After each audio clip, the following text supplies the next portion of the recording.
Moi, Constantine, si je devais ne retenir qu'un seul nom parmi ceux des grands hommes dont le destin est lié à mon histoire, alors sans hésitation, je choisirais Massinissa.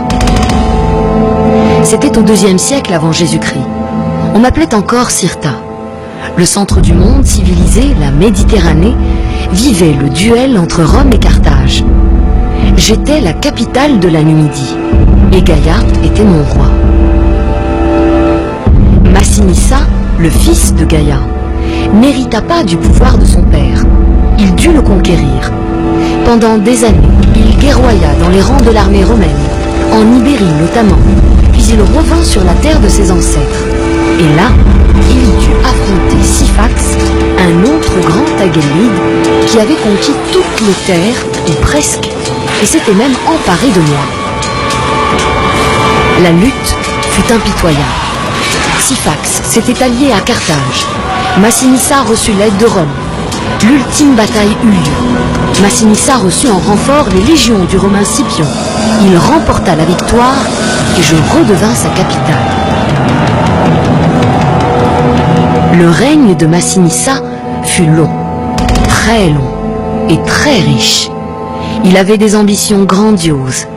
L'Afrique aux Africains, se serait-il exclamé. Ce fut ce à quoi il s'employa sa vie durant. Faire de son peuple un peuple uni et prospère. Il se déclarait ami de Rome, mais veillait jalousement à son indépendance. Il frappa monnaie, sédentarisa les tribus nomades, développa les villes, l'agriculture, l'artisanat, s'entoura d'esprits éclairés, de poètes, de savants, encouragea la culture, favorisa l'étude des langues, en particulier le grec.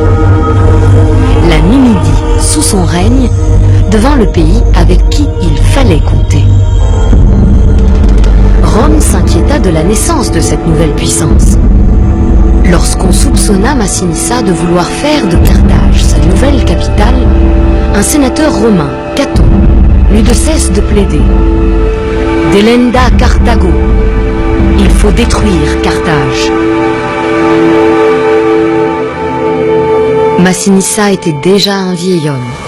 Son énergie légendaire s'épuisait. En 149 avant Jésus-Christ, Carthage fut entièrement détruite. Massinissa était mort depuis 2 ans. Ses sujets, dans la plus grande affliction, lui élevèrent un temple à Douga. On dit que le monument de Sumat al-Khroub serait son tombeau.